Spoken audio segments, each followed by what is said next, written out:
अमित, एक शेवटच्या क्षणापर्यंत चर्चा सुरू होती. काय चर्चा झाली? उमेदवारी मिळाली आहे का?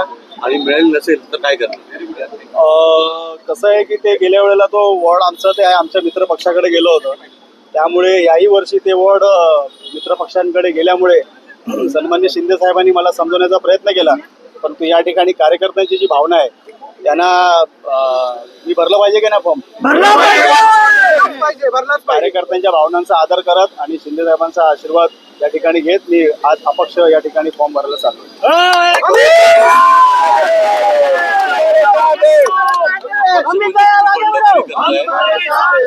हा बंड जो आहे तो कशा रीतीने तुम्ही वाढत नाही?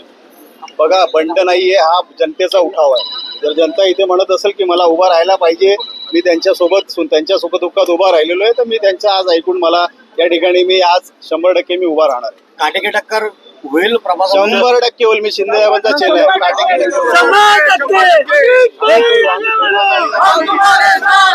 अजून 15 दिवस बाकी आहेत, जरा बाकी ठेवा दादा.